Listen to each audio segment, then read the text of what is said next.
I'll start that.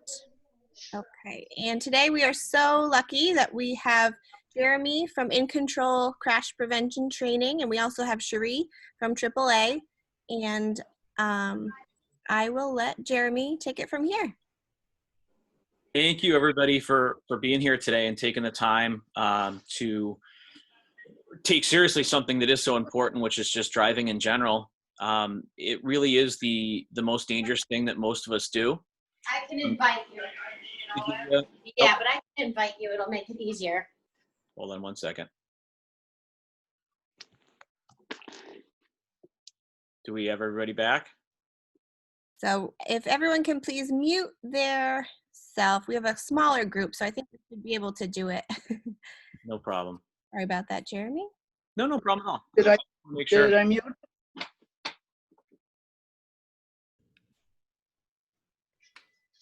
Looks like you have a few more people connecting, Jeremy. Yep, no problem.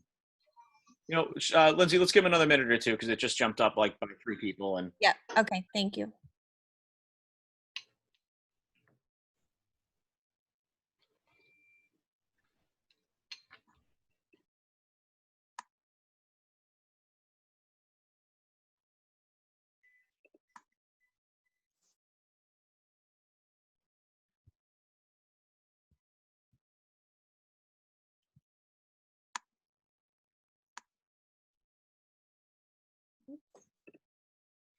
Okay, so I think I'm going to mute all. It jumped up a little bit. So I'll mute all, and then Jeremy and Cherie, I'll just have to unmute you, I believe.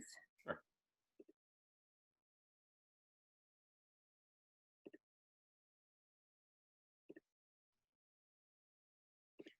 All right.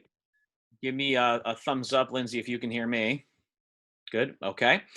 All right. So, you know, Lindsay introduced me once already, but I think we added a couple more people. So my name is Jeremy Randall. I'm from In Control Crash Prevention Training.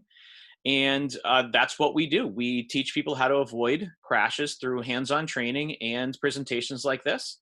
We also have Cherie Pease from AAA. And Cherie, are you unmuted right now? I am. How is everybody today? So I think everybody's muted, so we'll assume they're doing well since they're here and joining us. And I want to make sure that we all know that Cherie's from Pioneer Valley AAA, and it's the local AAA for us. And so at the end and throughout, I think she'll be adding in what AAA has to offer for senior drivers in a myriad of ways. So I guess with time considerations, let's go ahead and kind of get rolling through here. And the first thing, hopefully everybody can see my screen here. And the first thing we want to talk about is just, you know, there are a lot of senior drivers in the United States, and that group is growing. They estimate that more than just about 25% of all drivers on the road by 2030 will be senior drivers. And so it's certainly a growing population. And they do a lot of things better than other groups, other age groups. You tend to wear your seatbelt more, and you drive when roads are safer. You're not going out in blizzards. You don't tailgate people as often. Right? You're not drinking and driving, and obviously you're overall less likely to speed. These are all really positive kind of starts. And not to mention, I guess the biggest part of it, for most senior drivers, they've been driving for a very long time too, and you gain a lot of knowledge and skill that way. The problem is there's other age-related factors that come into play that can hurt your ability to drive. And so we want to make sure we kind of address some of those issues as well. I have no problem changing my screen here. So who's at risk when it comes to driving is a very broad question, and it has a very broad answer. It's everybody. The fact is, car crashes are the #1 cause of death, natural or unnatural, for people under the age of 25, and it's the #1 cause of an unnatural death for any age. Now, as you get into the senior driver category, especially when you get into 75 years of age or higher, we have a higher death rate per crash. Right, our body's not able to handle the same impacts anymore, and we have that's obviously a larger problem with an increased and greater risk there. So we also tend to have vision impairments and some other physical challenges as well that make driving more difficult. So I guess the point of the last couple of slides is talking about we have a real problem when it comes to driving in general in the United States.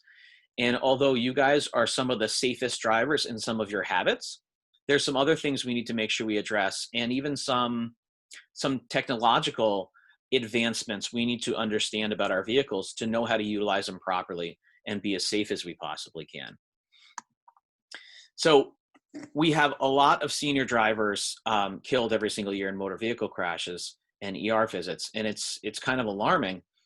25 seniors a day are killed and 800 injured in motor vehicle crashes, but yet this same group drives less than most other populations. So the crash rate per mile driven is actually much higher than it even is for teen drivers. So there's definitely something going on, and we're here to kind of help today and figure out what can we actually do to sort of help, to provide you these tips and answer questions at the end. I think is going to be a big part of this as well. So our physical range of motion can sometimes be affected, right? Our ability to turn our head one way or the other to kind of check that blind spot. So we're going to be talking about proper mirror setup, things along those lines, how to manage different medications we might be on, and then some things that are important for all drivers that you just might not have been updated on in the more recent years. So when we get right into it, the first one is going to be staying physically active. And I think the fact that you guys have all joined us today means you're probably fairly engaged and you really do care about this sort of thing, which is really important. So I appreciate that part of it. But whatever we can do, driving, it seems like we're just sitting still, but I think you guys know more than any group, it is a very physically active activity, right? Driving properly is mentally engaging and should be physically active as well. We need to have our eyes moving, our head moving, obviously our arms and our legs are moving as well. So we need to make sure that we stay physically active. Walking or any sort of exercise. I don't know if anybody recognizes me. I'm from Longmeadow and I'm an avid pickleball player, and I played at the senior center many, many, many, many times. So something like that, pickleball and the other exercises and classes that the center puts on are going to be a great resource for you. And just taking a walk, even just up and down the block, is going to help a lot when it actually comes to your driving. All right. And, it is good to note if anybody, has a fairly sedentary life, it is just good to just check with your doctor before you get out there and try something you haven't done before. But staying physically active is a huge part of maintaining mobility, maintaining your ability to drive and your freedom as well. I'm sure we have people on the line here that are, just barely seniors and some people that are well into their senior years. And so obviously for all of this stuff, it's going to be a range, and I am talking very generally, but you're going to know yourself best and where you fit. So the next one, tip number 2 here, scheduling regular vision and hearing tests. Both of those, obviously we use our ears and our eyes to drive, right? We get the information in, we decide what to do about it, so it's very active. And as we get older, there's a number of different ways that our hearing and our eyesight degrades. And it's just something we all wish wouldn't happen, but it's going to happen to all of us with age, and to different extents for different people. So making sure that our vision is where it should be to be on the road is extremely important, because if you miss the sign, you miss the do not enter sign, you don't see, maybe a little bit later in the evening, you reach that really dangerous dusk time of day, and we don't see that animal coming out of the woods. There's so many things that can happen here. It's just really important to make sure that we have the eyesight and the hearing ability that we really need to operate a vehicle safely.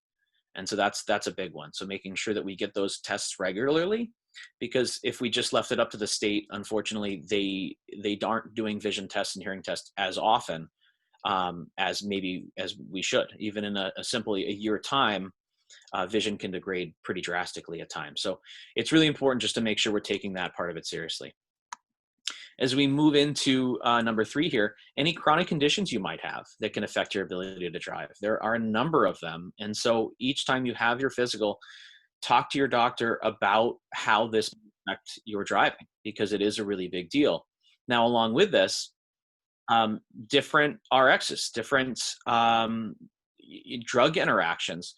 I went onto this website. I don't know if you can all see it here down at the bottom. It's actually given by AAA. It's at the Roadwise RX website. And all you do is you type in the name of the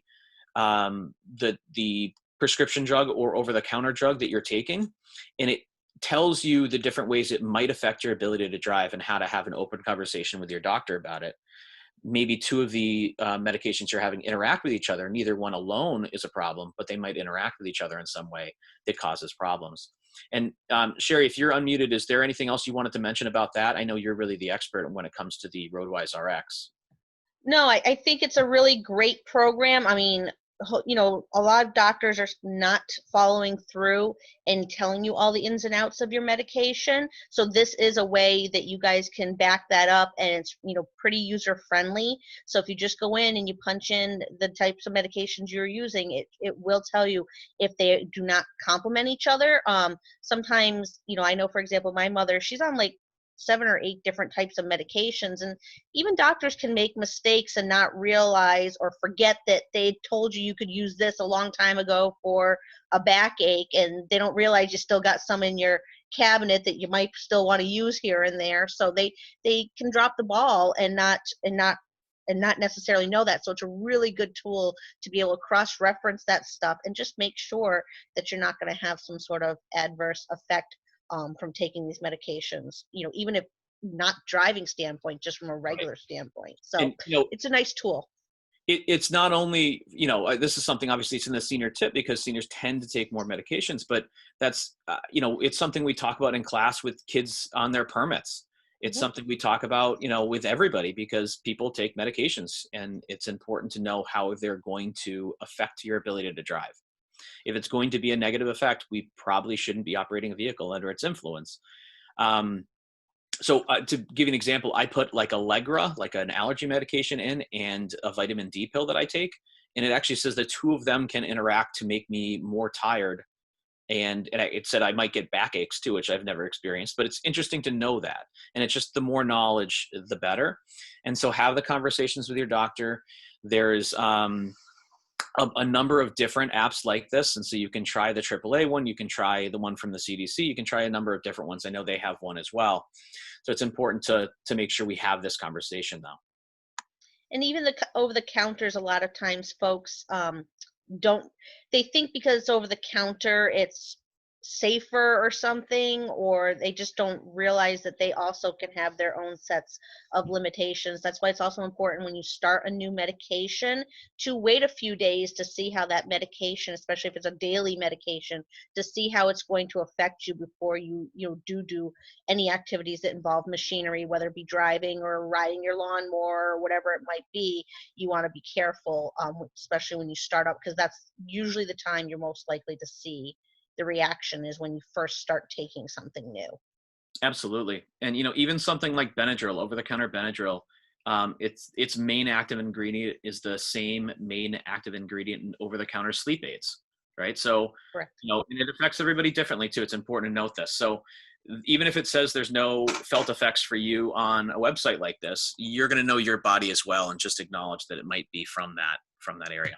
Exactly. Okay, so tip number 4, wear your seatbelt. Now, I started by telling you guys you're a group that tends to wear their seatbelt more than other age groups.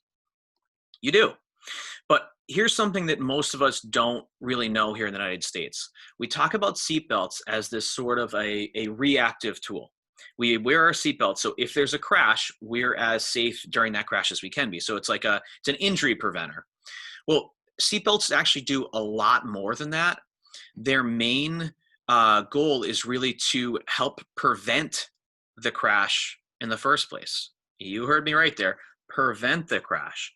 And when you start thinking about how that might work, it actually makes a lot of sense. Your seatbelt holds you in place, and that allows you to have really refined control over the car, right? So if you're not wearing your seatbelt and you had to avoid a kid running across the road in front of you, you would end up holding onto the steering wheel and using your legs to brace yourself rather than using them to hit the brakes and steer the car.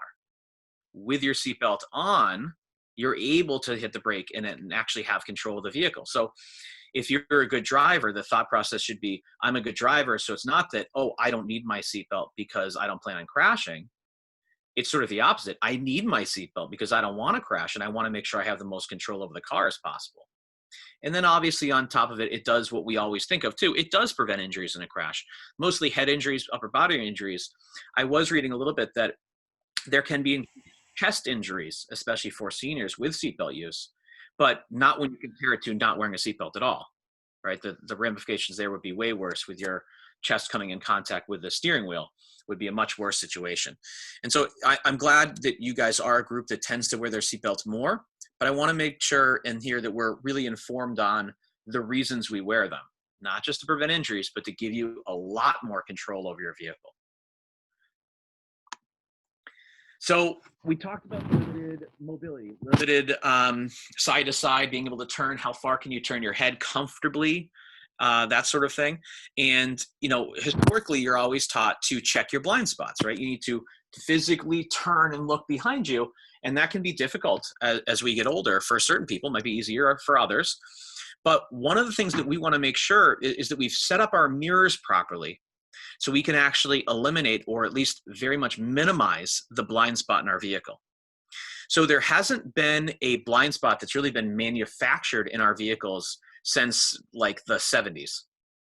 And it might be surprising to hear me say that, but I think most of us, if you were to go sit in your car right now, if you're sitting upright in the driver's seat and you just turn your head to see the mirror, if you look in that driver's side mirror, I bet most of us will see the side of our car. That's certainly what I see, or what I used to see in my mirror before I got to In Control. And what I learned was, if we move the mirror out a bit further so we can no longer see the side of our car anymore, what happens is what used to be that blind spot, that area right off the back corner of our car on either side, that blind spot goes away. And so when our mirrors are all pointed and we can see the side of our car, they're really pointed at what's directly behind us. And that's really just the job of that rear view mirror. And so what I encourage you to do, I'm going to do a quick little demonstration here. Hopefully you guys can all see me. I've got my hands on the wheel here. You guys are looking at me through the windshield. And I would tilt my head so it's almost touching the side window, just a little bit. Now I would adjust my mirror so I can just see the back corner of my car. But when I sit upright and normal, the way I would be driving, I won't see the side of my car anymore. I'll see out that space a little bit further away. And then over the center console, I would do the same thing. Over the center console a little bit, and I'd adjust the mirror so I can just see the side of the car. And then when I sit up normally again, I don't see the side of the car anymore, but what used to be the blind spot is now something I can easily see. And it will feel very awkward at first and weird at first if you're used to seeing the side of your car. Use it as a reference point. I get that. But if you want to check on it, if you get worried about whether the side of your car is going to be there anymore, you can always just tilt your head. Oh, there it is, right? Check on it whenever you want. And it's going to feel a lot better when you first notice that you no longer have a blind spot. Maybe you're on the highway and you watch a car pass by you and they go from your rear view mirror to your side view mirror and then show up right next to you without ever leaving your field of vision. So I know that's something a lot of us worry about, and it's dangerous. It can be dangerous. Blind spot monitoring is great, but it shouldn't be something that we rely on. We shouldn't just say, okay, the little light on the side's not on so I can change lanes. We do need to make sure, because there can be all kinds of issues that come up with technology like that. And so it's good to use it only as a backup. So we look in our mirror, we look in our, we look in our rear view mirror, our side view mirror, and then all of a sudden that light comes on and we didn't see anything. Okay, good. Now we should double check. Is there something there or not? Maybe it's malfunctioning, or at least we can be sure that way. If anybody has questions at the end, make sure you hold on to that question, and we'll come back to it, because I know this is something that kind of surprises some drivers of all ages. Okay, this one is one I bet you already have a pretty good handle on. If you lived in Massachusetts for any amount of time, don't trust other drivers. Now, I say Massachusetts, it's really everybody. We need to expect that other drivers are going to do the wrong thing. Now, you've had a lot of experience, and you're probably very able to predict what other drivers are going to do before they do it. But along with that, with a lot of experience, a lot of years of driving, we tend to also get a little bit complacent sometimes. Just, oh, I've been doing this for so long, I don't need to, be as engaged in the driving process anymore. We don't actively say that out loud, but it sort of can happen over time. And so just make sure that we're always questioning what that other driver is going to do. Are they really going to stop at that stop sign? Are they really going to, are they not going to cut me off right now? They don't have the turn signal on, but are they actually coming over? These are things that you're going to be probably better just from experience at than most other drivers on the road. But we need to be very careful of that sort of complacency. And, we need to stay active and engaged in the driving process the whole time. I don't think too many of you guys are texting and driving, updating your Twitter feed while you're driving. These aren't your issues, but we can also kind of retreat into our own brain at times and kind of just be thinking about maybe, all right, when I get home, I got to do this. I really want to remember this. This is what I need at the store. We often have this sort of thing come up while we're driving, and it isn't any less dangerous than a kid texting. If our brain is somewhere else and not engaged in the driving process, then we are no longer going to be able to react to these people that could also be making mistakes around us. And even if you are the best driver in the world, you have to be prepared for those that aren't. And there's a lot of them out there, obviously. So it's also a good opportunity to kind of understand that we don't know what we don't know. And so if any of the stuff that I'm saying to you guys right now is like, wait a second, that's not how you set up your mirrors, or seatbelts don't help prevent crashes, that sort of stuff, let's have a discussion about it. I'm happy to stay on afterwards and we can discuss a bit more how this actually works. And questioning is a very good thing to do because it allows us to really trust information because we vetted it. And so, please don't be afraid to question some of what I'm saying if you disagree with it or have a different opinion. Okay, update your driving skills. This is a really important tip because I assume when you got your license that you did not have the car that you have now. And I'm willing to bet that car is extremely different in just about every single possible way than when you first learned how to drive. And if every time you got a new car, you spent a couple hours going through every aspect of it and an expert told you exactly how to use this safety feature and that safety feature, then you're probably pretty up to date and that's good. But I've never had the experience where that's happened to somebody before. So we want to make sure that we understand exactly how to handle these real world situations that are coming up these days and how to handle them in our modern day vehicles, which are very different in some cases than the vehicles that we originally were driving or that we ended up learning on or became most comfortable with. So we will be talking about the ABS braking system. That's one of the big ones that I want to make sure we all understand because it's incredibly important. But even just, as I mentioned, the blind spot monitoring or backup cameras, right? A backup camera can be a really useful tool for you, but we shouldn't just stare at it and drive in reverse, right? I've had conversations with many people in the car and they put the vehicle in reverse and they stare down at their backup camera and they drive.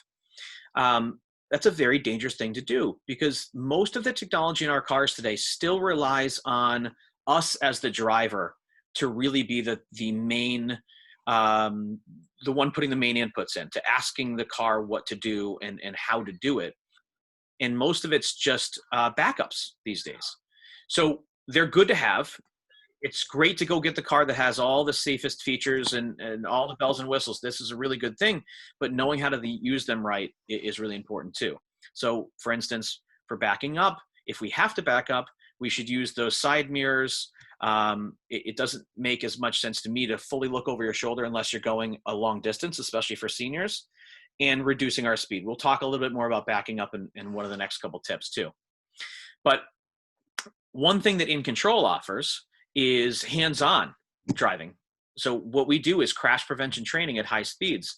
And it's not performance driving. It's not, for fun, although it ends up being fun. If you're going to drive a vehicle and you're going to drive at 35 and 45 and 55 miles an hour, and even on the highway at 65, we have to know how to control our vehicles at these speeds because we don't know when something might happen. You can do everything right. Somebody else does something wrong. It still ends up being your problem. So to make sure we're fully comfortable with hitting the brake pedal as hard as our body, as much force as our body can possibly put into it, is an extremely important skill to have. And so really, hopefully tip number 8 is going to be ABS brakes if I set this up properly. But let's jump ahead and see. I didn't do it right. 8 and 9, I should have switched around. So let's talk a little bit about backing up, and then I really want to touch on the ABS braking system and how important it is to understand that system. So as I mentioned before, though, backing up or backup cameras in general can be dangerous because they can't fully be relied upon. They give you a distorted view often. Sometimes it's like a fisheye lens on the back of that camera. And even when they're not, they limit your visibility still. So my recommendation to everybody, senior, teenager, anybody in between, don't back up. If you can avoid backing up by thinking ahead and making sure that you go forward whenever you possibly can. So let's say, I think everybody's basically here in Long Meadow today. So we're going to go up to the big Y in the center of town, and you need to park. Instead of taking the spot right up next to the door, we can get a little bit more exercise by parking a little bit further away and taking a pull-through parking space. Right? Something like that is going to be a huge advantage. Now, I also hear people say, well, if I need to load my groceries, then I can't get to the trunk. There's still definitely ways to do that. But pull-through spaces are going to make you a lot safer, just simply because if we nose into a space, and let's say we load our groceries, we get in our vehicle, and we start to back out, we have no idea what's going on out there. There's kids, running around the parking lot. There's people on bicycles. There's cars going every which way, and sometimes not very slowly. And so this can be an extremely dangerous situation. And as seniors, sometimes the inability to fully turn around, right, is going to make backing up that much more difficult and dangerous, and our vision impaired in that circumstance. So Jeremy, yes. I even as an individual have trouble because the vehicles are so big now. If you're in a car and you're parked between a truck and an SUV, that in itself is so hard to back out through too. So if you can pull through a spot, it just makes it so much easier to nose out slowly and be able to see without being in that backwards awkward position. So even as someone who's not a senior, it's still a really good tip. Really good tip. This is definitely not a senior specific tip. This is an every tip for sure. This is something that, when we do teen training, this is the first thing we're talking about is whenever you can avoid backing up, avoid it. It's not a safe direction to be going in. And there's nothing about our vehicles today that's designed to go backwards. It can go backwards, but it's been designed to go forwards through all the safety features, the braking system, the steering wheel. So if you're driving forward down the road and you were to turn the steering wheel and let go forward, it comes back to straight. That's a safety feature. You're in reverse and you turn and let go, it goes to full turn, to full lock. And the faster you're going, the faster that happens. So really we should acknowledge that driving forward is always going to be a safer option for us, even if it's a longer distance. So I might go all the way around a section of a parking lot to be able to get into a space that was really just, a little bit behind me. All right. So if I can pull through it, it's going to be a lot safer for me. So the 3 rules about backing up is the first one is don't. We've already talked about that one. Whenever you can avoid it, try to avoid it. But if you do have to back up, we acknowledge that exists too. So try not to back up very far. If you can back up just a couple feet and do the rest of whatever you were trying to do in the forward gear, there's a huge advantage to that. And don't back up fast. If you have an automatic transmission vehicle, then just the idle speed of the car is plenty. Very rarely do you need any accelerator pedal in reverse. Not a good idea. Things can go wrong very, very quickly. And if you do have to back up, sometimes backing into a parking space can be a heck of a lot safer than backing out. Because when you have a parking space, first, if you're going to back into it, you pass it, at least halfway past it, and you get to see that nothing's there. So you get to check the space first, and there's a good chance nothing will change in that space while you get set up. Your setup is in the forward gear, so you're steering and getting set up while you're still in the forward gear, and so then there's very little distance you have to travel in reverse to get into that parking space. And that's also a great time to utilize those mirrors that are now pushed out a little bit further, to use the cars on either side as references in those mirrors to get you backed into that space safely. And then that's kind of also when the rear view camera, if you have one, comes into play, because it just tells you how close you are to the vehicle that you're backing up to. And that's really what it's for, to tell you how close you are to something that's directly behind you, right? Not necessarily to be able to get into that space. So I expect I'll probably have some questions on that a little bit later on too, but I really want to make sure that we get to talk about tip number 9, which is understanding the anti-lock braking system. So ABS brakes became a mandatory safety feature in all passenger vehicles and light trucks in 2012. If you have a car from the early 2000s, you probably still have ABS brakes, but you might not. And if you are driving a vehicle from the 80s or 90s, you most likely don't have ABS brakes, but it is possible, especially in the 90s. And so I can certainly help people figure out if their cars have ABS brakes or not if they're wondering. But generally, when you first turn your car on, all the lights in the dashboard come on for a couple seconds. Then they should all go back off, right? Your battery light, your coolant light, it kind of lights up like a Christmas tree for a couple seconds, then they all go back off. Okay. One of them will say ABS or anti-lock if you have an anti-lock braking system. So we can do it a couple times. Okay, check this side. Okay, check that side. Oh, I see it right there, ABS. I do have ABS brakes. So I want to make sure I explain what the system does and how to use it, because it is probably the most important safety feature on your car that you might not be super aware of. The anti-lock braking system is pretty self-explanatory as far as the name goes. It's an anti-locking system for your brakes. So when you hit the brake pedal as hard as you possibly can, the wheels don't just stop turning. That would be locking, right? They'd slide down the road. And that's not a very effective way of stopping. It adds roughly 25% to your stopping distance to have the wheels stopped like that.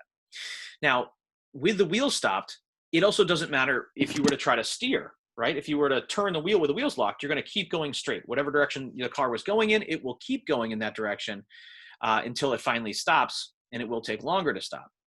So what the anti-locking system does is it just modulates the amount of brake pressure. Your foot's hard on the brake pedal, but it's adding and removing pressure into the braking system to keep your wheels spinning until the car comes to a complete stop.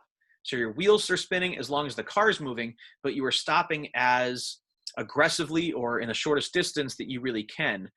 And it will also adjust if it's raining, if it's snowing, if there's wet leaves or sand on the road, if it's a hot summer day. It's going to adjust to all the different possible variables that are out there, and it's going to help you get you stopped in the shortest possible distance. The big problem with this system is if we aren't super familiar with everything that I'm talking about right now, then it becomes really hard to keep that pedal down when you hear the noises and the feedback that the system creates. So my guess is at this point that you have all heard this before, the obnoxious grinding noise that comes from the ABS braking system in your car.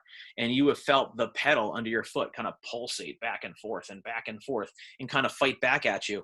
And it kind of sounds like something from it would come out of a Stephen King novel or something. And it feels wrong. It feels like we must be braking or hurting the car in some way.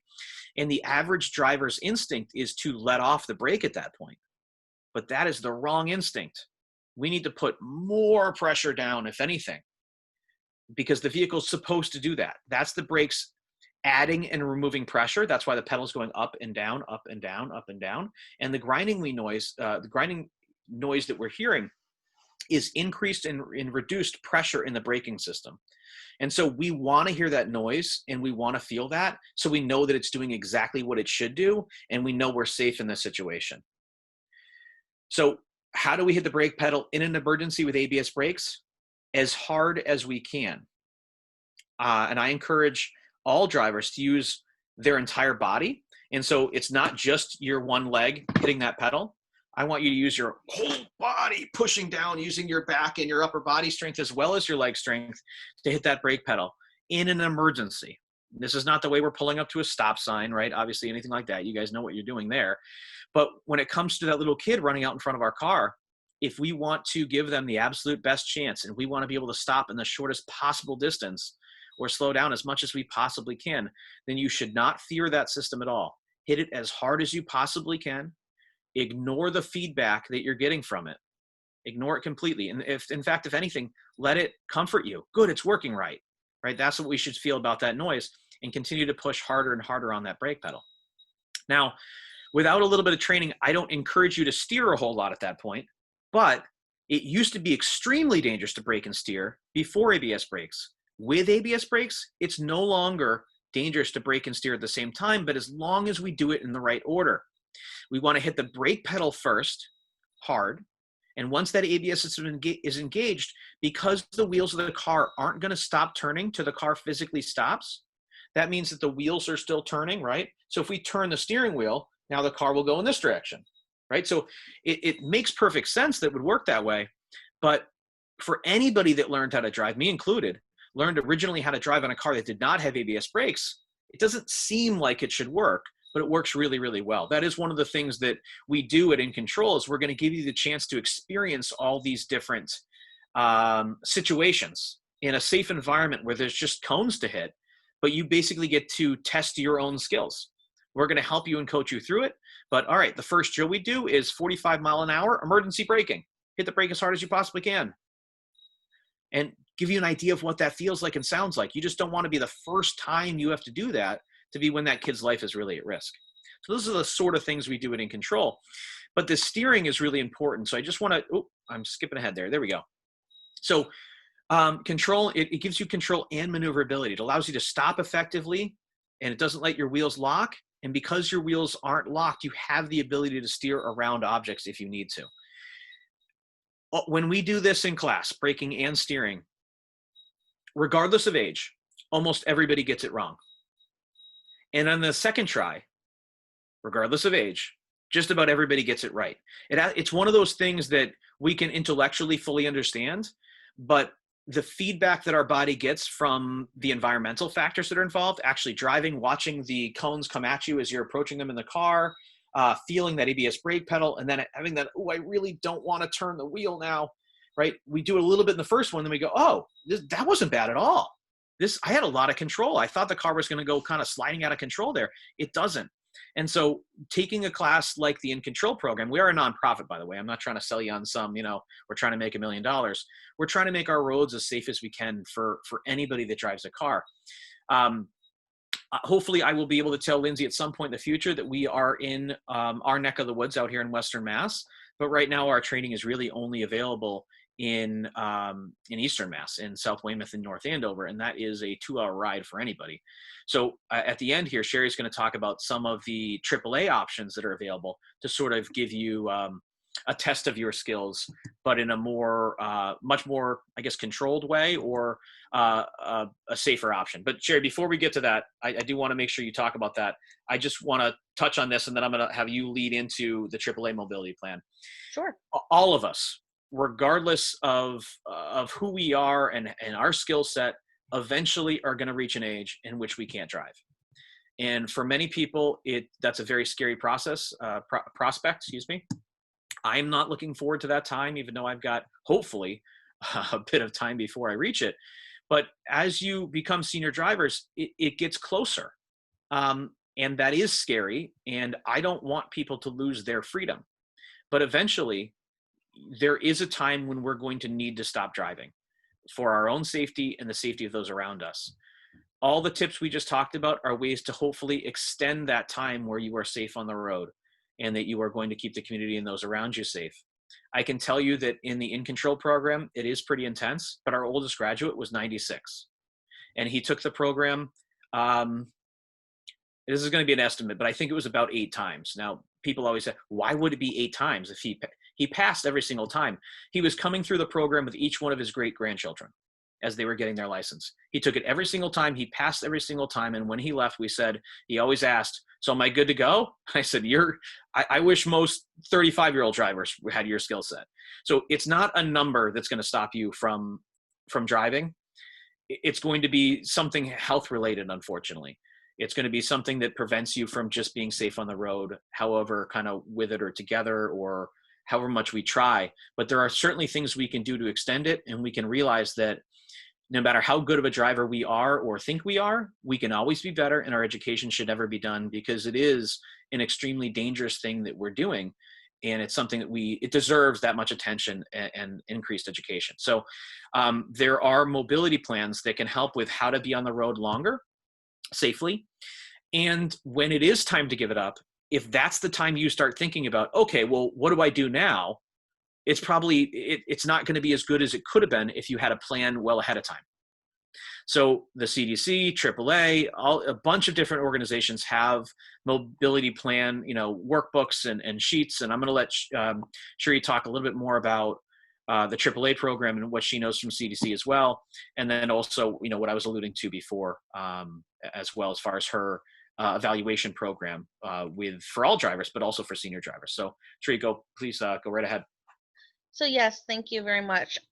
So one of the things you can do is you can go to the AAA website, and we do have a section where under the driving school tab that has some resources for you.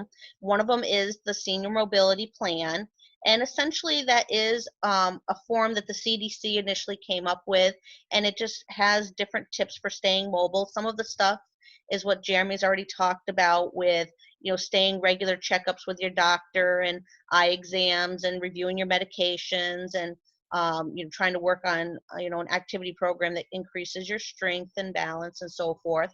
But then it gets into stuff about protecting your home, things that can be hazards in your own home, that sometimes we don't realize. So stuff like taping down rugs so you don't trip over the edge, or making sure cords are not in areas where you can get caught on them, stuff like that. Handrails are secure, stuff like that. But then it also gets into some of the other stuff where, like, transportation. There is a site that you can see on that program. It's called it's www.ride, RIDE, insight, so insight.org. And that site, you're supposed to be able to go in and put your zip code in, and it's supposed to give you a list of options for you as far as alternative transportations. So that's something you might want to start looking at sooner than later, just to see what is available in our area. The other thing is if anybody is questioning their individual skill levels right now, we have what's called driver assessments that can be done. So it's a little bit different than what Jeremy's doing. We're basically taking you out and we're going to observe you in a car, and we're going to go through all the normal things, stopping at stop signs, changing lanes, going downtown, all those different things. And we have basically a little check sheet that we give you an evaluation on of how you're doing those different skills. And at the end, we sit down and we talk to you about what we saw and what you can do to improve those things if necessary, and give you recommendations based on that. So if that's something that somebody wanted to do, they could certainly reach out to me individually, and we could set something like that up. The other thing is we occasionally run what's called a roadwise driver program. We normally would do that in a classroom setting, but because of the COVID-19 right now, we're not doing anything face-to-face. We have not set it up online yet, but a lot of it is talking about the same things that Jeremy has already discussed, but a little bit more in depth, and some of it not so much. It's all classroom based. It's not going to be in the car, where I really think Jeremy's program is really great for that, because it's really going to give you real life experience, where ours is more talking about scenarios and how you can work around them. So we're not doing them in person, but we do talk about the different things and the different challenges for the age group. So again, if that's something that interests you, you can certainly reach out to me and we can discuss what our plans would be like for that.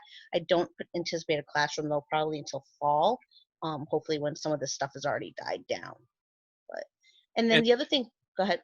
Sorry. I was just going to say, and Lindsay, I'll try to get you I'm jumping ahead here. Try to get you these different links, so maybe you can email them out if anybody's interested. That way they don't have to try to write these crazy links down. Yeah.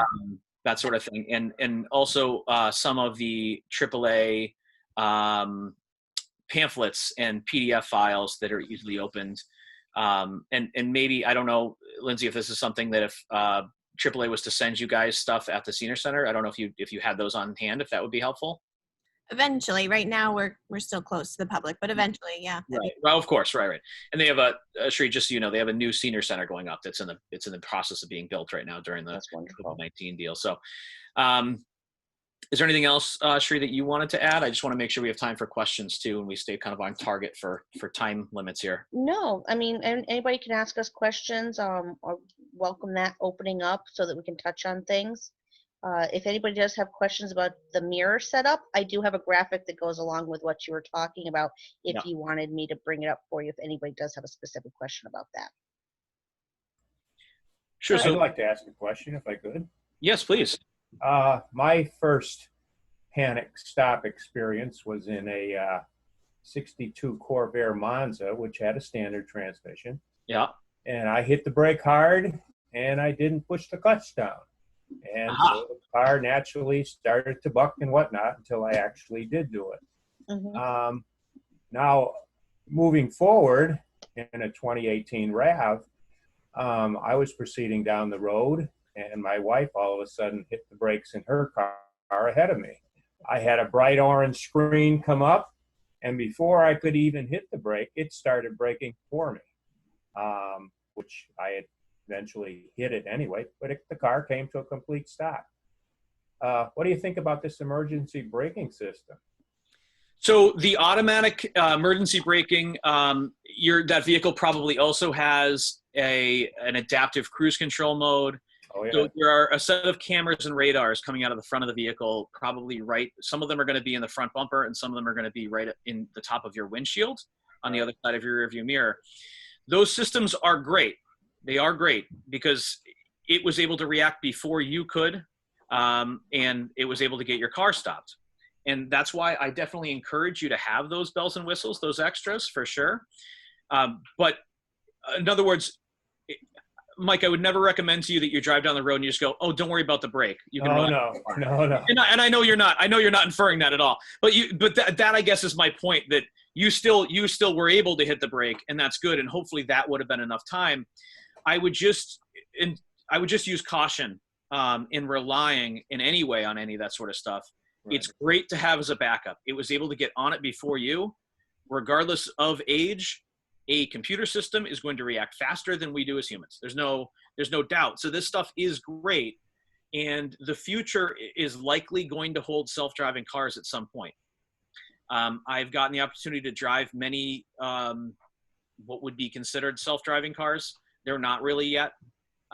If you were to get a brand new Tesla with all the bells and whistles and you had the full what they call autopilot, it still isn't autopilot, I guess we could say. You can sit behind the wheel, and I could take my hands off the wheel and my feet off the pedals, and it has its GPS directions, and it will drive there. There are cars that are doing that now. But you also hear all the time how it didn't see that truck cross the road because it shouldn't have crossed the road. So when there's an emergency, things unexpectedly happen, and sometimes they don't react the way that a human brain will interpret the information and to say, this is you need to hit the brakes and turn, this thing's coming at you. The computer might not know or ever react at all. Eventually it should, right? I mean, we are going to get to that point where the technology is there, and you're going to get in the car, and there's going to be no steering wheel and no pedals, and it's going to say, don't touch anything. You know what I mean? You're a human. You're not a computer. Don't touch anything. We might get there eventually. We aren't there yet. And so any of this technology that we have, we just want to make sure that we use it as that backup. I want to make sure, Mike, hopefully you didn't think that I was trying to discourage you from having that technology. That technology is awesome. Just the backup cameras, the blind spot monitoring, adaptive cruise control, automatic braking. These are good things. They're good steps forward. I guess I've said it 100 times. We just shouldn't rely on it. Adaptive cruise control is a good example, because what it'll do is, if you do use it, and you said RAV4, was it? Right. If you do use it in your vehicle, it's going to put you closer to the car in front of you than you should be if you're the only one that reacts. Mm-hmm. So a human reaction, regardless of age, it's going to take a little bit of time for us to see what's happening, figure out what to do about it, and actually physically put the motion that, puts the actual metal-to-metal contact to get us to slow down through the car. That's going to take time. The computer can go much faster than that, and so it puts you closer than you probably should be. And then we might think, oh, well, this is what the car, the technology, the manufacturer, what Toyota says is safe. I'm safe here. But then if that technology doesn't work properly, you're in big trouble. You're going to hit that car in front of you. So I guess that's sort of the view, is we should get the bells and whistles. We should give ourselves as much help as possible, because driving is dangerous, but don't rely on it. So, Mike, I'm glad your car got stopped. The technology is very, very cool. Jeremy, really cool stuff. I may touch on that. AAA also shares the same thing, that these items are great to have in your car, but no one should ever rely on them. They are to assist you as a driver. So it doesn't allow you to be an absentee driver. It's an assistance to you. And like Jeremy said, in your particular case, it did start to react before you, which is great, because, had you would you have been able to stop in the same amount of distance? We don't know. And would you have been stopped at a safe distance? Obviously, you don't know because the computer jumped in on you. And they are there for when you glance away or something, and now something has happened in front of you. Because, seconds and split seconds can make the big difference. So, but the other thing is they can malfunction. The other thing is because up here in New England, we have all 4 seasons, and we get pollen and we get snow and, sand and, what do you want to call it? Salt coverings on our cars. They can actually affect, because the way all this stuff works is through motion sensors and camera sensors and so forth. And if those things are clouded with salt cover or pollen cover, or your car had mud on it or whatever it might be, they can start to not function as quickly as they're supposed to. So that's another thing to remember. And like anything else, something can break. So we all have things that break and don't work when we want it to. So it's great to have them, but use them as an assistance to your already good skills. And just remember, they're there to assist you in the event of an incident, not to take place of you. Thank you very much. Yeah. Thanks, Mike. Yeah. One other thing that I did forget to mention is when you do go on the AAA sites, there is also a couple other things that you can refer to. There is a driver 65 plus self-rating tool that you can take the little quiz there. And then they also have a RoadWise review, which is also a computer-based program that can give you feedback on the 8 key areas of driving performance and stuff. So those are other things that you can try to look up as well if you guys are looking for other tools to help you just, again, self-evaluate, stay ahead of things, and maybe even just find useful tips. So I'm just showing them on the screen right now, some of the, straight talk for mature drivers. There's all kinds of different resources. There And sure is. AAA is fantastic with that. If you're a AAA member, you're already very familiar with them. But, this is not an ad for In Control or an ad for AAA. Just these are some of the resources that we're most familiar with. It's all about knowledge. We just want everybody to have as much knowledge as they possibly can, and to help prepare them for the different situations that they can come into. There's the mobility plan. It's like a 4-page little sheet that you can print out. I think actually Jeremy just showed a quick view of the self-driving rating tool as well. That's a nice one. Yeah, that one. Yep. So that's available on the sites too. So you can read through that. Those are a great tool to self-rate. This is some of the stuff that I've now downloaded. I'm going to email to Lindsay, and with those links that we included, the mobility plans, just so you guys can easily have that. You don't have to worry about trying to track them down on the website or anything. Lindsay, is there a way to is there anybody else that has questions? So there's none in the chat, but let's see, I'm looking. Because we're doing open Q&A, you probably could unmute everybody and see if anybody else wants to say anything. Let's see. And Jeremy, if you exit out of your PowerPoint, you'll be able to see all the participants. Let's see. Just stop your share. Oh, I see. Stop my share. Got it. Yep, there you go. Let's see. Everyone has their video off. Jeremy, when you were talking about driving through to a spot, that's someone once told me that you're not allowed to do that. Like it's illegal. Yeah, is that true? Yeah. No. So what you're not allowed to do is drive through a parking lot and not follow the lanes. You can't just drive diagonally across the Home Depot parking lot across 150 lanes. Technically, you could get a $50 fine per space that you do that across. So you're not trying to cut across to the other side of the parking lot by pulling through. You can pull over a center marker, the center line that's separating the 2 spaces.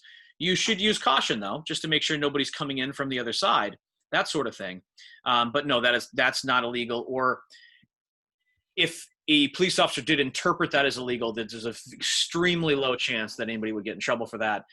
And that's generally not the way tickets are written either. If there was an incident and 2 cars came in contact, the car exiting the road surface that is pulling into the space would be the one generally at fault, not the one that's already inside of a parking area, like a parking space. Does that make sense?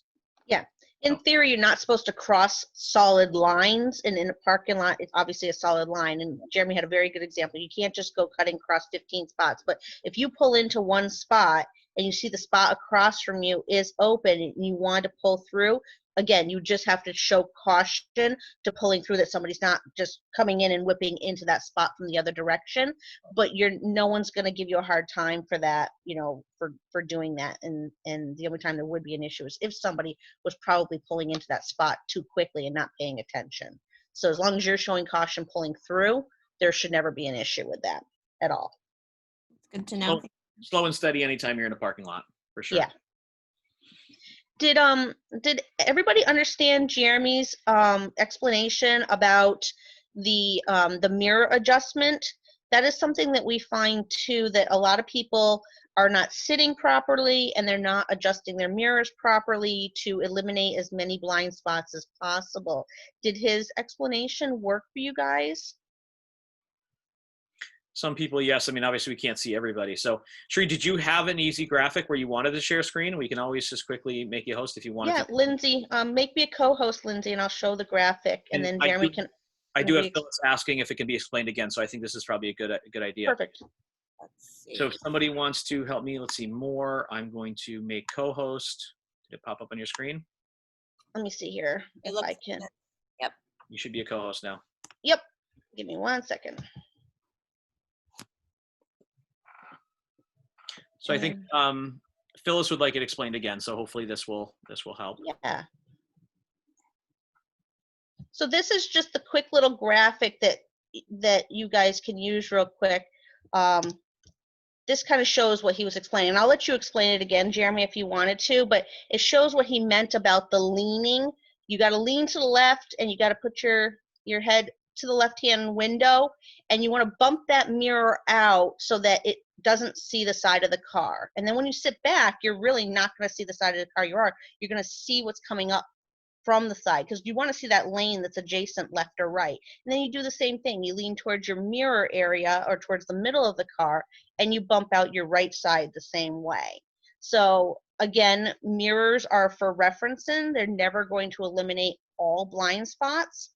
So you also have to be very careful of that. And like Jeremy said before, anything in reverse is obviously harder. So when you're turned around, you are limited. So you can only do so much, but then you have to show caution above and beyond that to do maneuver safely. Through the research and in control, we found that the majority of the vehicles, like Sheree said, not every vehicle can fully eliminate all blind spots. You're not going to be able to see, a bird necessarily flying in that weird space right there. But generally for a car, even a motorcycle, a bicycle, if you play with these mirrors a little bit and you fine tune them for your height, your size, your position inside the vehicle, and your actual vehicle and how big your mirrors are, you're going to really reduce that blind spot to the point where if there's a car on that, in that back corner where it used to disappear, you're going to be able to easily see it. And it really is just that graphic that we're looking at is great. You see the person sitting up straight, that your head should tilt just before it reaches that window. You don't actually want to push it against the window. And when you are there, you should now only see a little sliver of your vehicle. When you pull, you sit up normally again, you look in that mirror, you're going to see much further out now than you did before out behind you. And then as that car pulls alongside you, you should still have the back corner of it in your mirror. Well, the whole thing is really right next to us right here. So it's something, it will feel uncomfortable at first for you if you have your mirror set up right now. So when you sit normally, you can see the side of your car, because we use that as a reference. We glance at it and know where we are in space because we can see the side of our car. So it will feel weird at first, but it's much, much safer for us to eliminate that blind spot or reduce it as much as we possibly can. Because if we have to do that whole turn like this, you can see even my hands end up turning, we would be steering the car in that direction. And it's harder to do for anybody, and not necessarily a safe way to turn for anybody. Never mind if you're getting older, and that's a hard motion to make, right? I mean, so let's set up our mirrors the right way in the beginning here, and we'll be much safer in the long run. And again, you're not looking for that sliver that's right against your car. You want to be able to see those lanes that are to your left and right. That's what you really need to see, and the stuff that's out beyond the rear of your car. So when you sit up straight and you have those mirrors adjusted where you see just the side of your car, you're eliminating half a lane on each side of your car that you could be viewing and what you really need to be viewing. So in other words, if you're on a multi-lane highway, if you have them adjusted the way we're recommending, and you're in the far lane and you need to start moving over, if you have them adjusted properly, you're going to see what's in that middle lane. But if you don't, you're not going to, you start moving, you're not going to see that other person who might be coming from that third lane and also doing the same maneuver you are, because your mirrors were already tipped in too much and you're really only showing your own little space bubble instead of being a little more aware of what's around you. Right. Mike, were you about to say something before? Yeah, I was just curious what your opinion is on these new small convex mirrors that are installed on your rear view mirrors. They seem to cut down a lot on that far lane that you do not see naturally. They can be helpful. So are you saying the ones that are built in by the manufacturer, or like the little the ones you can buy? That's what I have, yeah. Okay. Yeah, and so usually what happens is you've got the whole mirror here, right? And at the very tip, it turns out a little bit further. Right. Yeah. Those are helpful.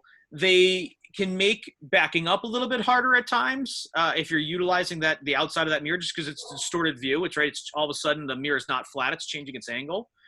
But you should still have your mirror set up a little bit further out, like we're talking about, even with that at the end. And now all you've done is extended your view even further. Right now, you can almost see 2 lanes over. Right. The more vision, the absolute better off you are. Obviously, when you're driving. So, we can still have people mention, but I still have a blind spot out in front of me with my A pillars. Where the windshield's attached on either side. Yep, cars still have that sort of thing, and that's we do have to be able to move our head, and we do want to stay mobile and be able to still turn our head. So, in our peripheral vision, we can see things on either side of us. And so it's not eliminating that altogether. It's just increasing our vision overall significantly. Okay, thanks. Sorry. This was another graphic that kind of shows from the outside to help you guys visualize. So we showed you what happens when you adjust from inside. But this is what we're trying to get you to see from the outside when those mirrors are adjusted more properly.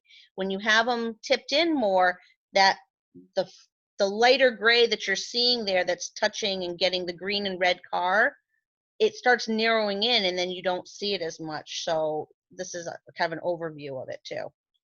Sheree, do you have I know that there's a corresponding image to that one, exactly with the blue, the red, and the green car, where the mirrors are set improperly, where you can see the side of your car. Do you have that one easily accessible, or that's okay? I don't. No problem. I think I do. Yeah, all it does is it cuts down on it. And you actually, those cars each get basically eliminated from your vision. This one shows how when the car is approaching, how they comes up. So first you're going to see it in your rear view mirror. If you have it adjusted properly, it's showing the whole middle, the car's kind of centered framing. And then as the vehicle approaches, you're going to see the vehicle moving from the rear mirror and start being visible in your left mirror. And then slide 3 there, or image 3, shows it in your left mirror. Then as it comes into your peripheral, and then obviously as it starts to go beyond you, you see the car. So there's Sheree, the big difference would be in image 3. If you were able to see the side of your car in that image, then that car that's in the mirror would not be there, right? Correct. It'd be cut, or at least cut in half. Right. Yep. Yes, it's a big change. Big change. So those are those are the ones. So great. Thank you. Anybody have any questions about those before I stop sharing those? No? All right, back to you guys. Sure. So let's see if we have any other questions. I saw there was a little bit of activity in the chat room here, in the chat area. Okay. No. I have a question. Yes, please. So for some people, it's hard to turn your body around to back up and to look out the back window. And sometimes it's nearly impossible. to turn your body around and look out the back window to back up. So, and that's my first question. My second question is, suppose you're around 5 feet tall and it's a little, it seems like the car's a little big for you. Are there adjustments that can be made, or pillow to sit on, or something to give you a little more height that's safe? Yeah, so at 5 feet tall, it does depend on your vehicle. If you have an electric seat, often your seat can be brought up. There's a lot of adjustments that seat has. So you can bring the seat up, you can tilt the bottom of the seat, you can tilt it up, forward or back a bit. And so there are adjustments. You know, if you said somebody was 3 feet 9 inches tall, I'd say, all right, we're going to have to make some changes to your vehicle to make you safe. But at 5 feet, at even the higher, over 4.5 feet, most cars are designed for you still. So we can move that seat up a bit often and a little bit closer, but we want to make sure that we aren't too close to the airbag as well. Okay, so there's that to take into consideration. I'm trying to think if there's a way for me to show you this real quick, but I guess there isn't. I would need a car. But Well, yeah, sorry. turning sideways. Basically, you want to be able to extend your arms, and your steering wheel should hit just your wrists Right here, area. You want it to hit the wrist area, so that you can be as far back as possible with still touching. The other thing is if you are experiencing that, yes, you could try the cushion, but also trying to find a car that actually has the adjustable foot pedals. Some of them actually have it so that they can come closer to you to get you off of that steering wheel. So if you are experiencing that trouble, you could try searching for a car that does that, or making sure that you adjust your steering wheel as well. Some of them telescope, so you can bring them closer or put them further away. But you do want to create as much space as humanly possible between yourself and the steering wheel, because even with a seatbelt, there is, you get travel in an accident where the seatbelts will stretch and stuff like that. So getting yourself off that steering wheel as back farther as possible and giving that airbag room to do its job is really key. And that was something I was going to touch on, is that very often we sit too close to our steering wheel. A lot of that stuff wasn't brought up when even I was getting my license. They didn't really teach you that as much. So I know that for a fact, 10 years ago, before I started with AAA, I definitely sat too close to my steering wheel. I am one of those people that's only 5 feet tall. And I did a lot of adjusting when I first learned and started taking learning my job here. I got myself off my steering wheel. I sat back farther. I adjusted my mirrors out. I did all of those things that I wasn't aware of until I was taught by somebody. So that is a big thing about getting back from that steering wheel as much as possible. So it's really important to be, like Sheree said, back from that steering wheel, but we still need to make sure that we have the maximum control of the vehicle. So I want to make sure I just talk about that. You talked about with your shoulder blades being supported by the seat, you can lift your arms up and let them fall on the wheel. And this line right across your wrist here should be what hits the top of the steering wheel. So as long as that's the case, like if you were like this, move back until that wrist hits, that'll actually create the proper airbag distance for you. Okay. And then the lower body, I want to make sure that your lower body is close enough that when you hit the brake pedal, as hard as you can, when that whole force, whole body thing involved in hitting it, that your knee doesn't lock out straight. If your knee locks out straight, then you don't have enough, you're not close enough to be able to have enough power to get the car stopped effectively and efficiently in an emergency. So we want to balance all this stuff. And that's what it comes down to. Let's be as far away from the airbag as we can while still having the maximum control over the car. So those wrists hitting the top of the wheel, still a tiny little bend left. Just don't let your knee lock, right? It's okay to have a tiny bend, but we just don't want to be able to have our knee be able to lock out straight when we're hitting the brake pedal with a lot of force. And you can do that even when your car's parked. You can test that out and play with it. But you know what? I want to make sure I touch on the other part of her question, which was that ability to turn around to look behind her. So I'm not in the conventional driver's ed world. I come from that crash prevention it really is sort of a different area. I'm not trying to teach what the state wants. I'm trying to teach absolute safe best practices. And Sheree has to figure out how to do both, right? She's got to figure out how to get them to pass the state test. and also how to have safe practices. So I'm going to encourage you to never look over your shoulder like that, because I don't want you backing up the amount of distance where looking over your shoulder like this would be appropriate. And so you want to look in the direction you're going in when you're going a far distance. If you're minimizing your backing up, then generally you should be able to use your mirrors on either side, even with a small head tilt this way and that way, to be able to check on the car, to back up in the situations in which it's appropriate. So if you are backing into that parking space because there's no pull-through space available, I would never encourage anybody to look over their shoulder to get into that space, because everything below the back trunk lid of that car is invisible to you. Looking in your mirrors gives you side view lines down the side of that vehicle, right? By looking back and forth, and you're going to be able to center yourself and get you through in there a lot better. If you have to take a driver's test in which you have to back up 50 feet in a straight line, then you have to look over your shoulder. And that's the only time I think it's really appropriate for you, backing up a far distance, to actually make that full turn and do that. And my argument to that would just be, I hope you never do that in the real world, right? I hope you never back up 50 feet in the real world, because I would really hope that maybe you could back up 8 feet and do the rest forward. And again, just trying to minimize that distance. That would be my recommendation, is with your mirrors set up properly, be willing to tilt your head side to side to utilize the side of that car when you're in reverse. If you have a backup camera, utilize it, but utilize it sparingly, only when needed. Try to use the reference points on either side of the car to actually back up. And if you need to, or if you like to turn and back up, you can. It's just another tool that we shouldn't only use, right? It's one of those things that we have better vision when we use different tools within the vehicle. And if you're 5 feet tall and you have a high trunk lid and you're trying to turn and lift, you're not going to get your eyes above that rear view mirror anyway. So that rear view mirror is going to have basically the same view that you do. So just keep your speed down.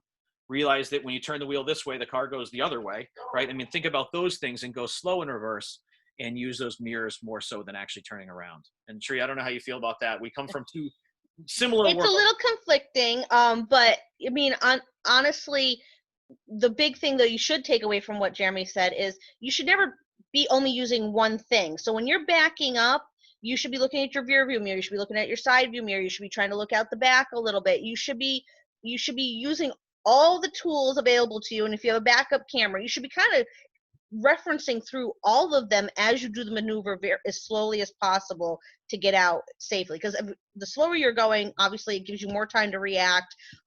We all know that accidents that happen at lower speeds are definitely always going to be less damage, and less harm to occupants and stuff like that. So obviously going slow is always a key, and giving yourself more time to respond.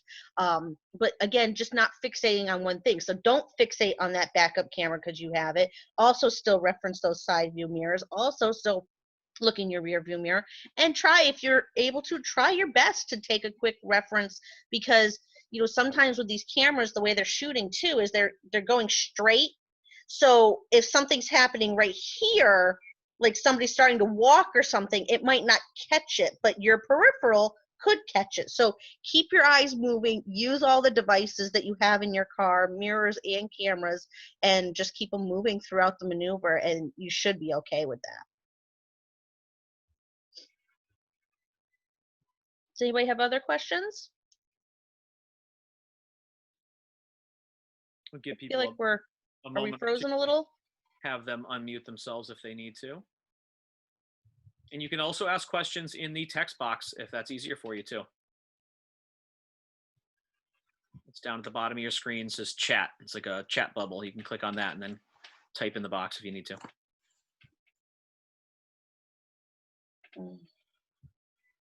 And just like you said, I can be a middleman if anyone has questions. You can always email me. I think you all know lgill@longmeadow.org, and I can always connect anyone who needs to get connected or relay any of those documents. Absolutely. And I will, like I said, I will send Lindsay the different PDF files from the AAA and the 2 different links to the websites for the mobility plans. And obviously my email will be in there as well if she forwards it along. So feel free to reach out to me at any point, or if anybody has questions, about the In Control program or what we do, or the presentations that we give. Maybe you're part of a different group, or a Lions Club, or anything, and you're interested in having more of this information get out there, do something more specific, you can always reach out to me, and I'm sure Sri feels the same way. Absolutely. We want to help anybody that, with anything we can help them with. So if it's just informational, I have no problems with talking with folks either and giving them tips. Well, I just wanted to say thank you so much, both to Jeremy and Cherie. This was such a great opportunity for us. And we also, like I said, we recorded it, so I'll share it with LCTV so we can have a wider range of viewers. So this is so great. So we really appreciate it. Thank you all for being here, and hopefully we'll see you soon. Thank you. Turn Have out. a wonderful day. Thanks. Thank you. That was excellent. Thank you.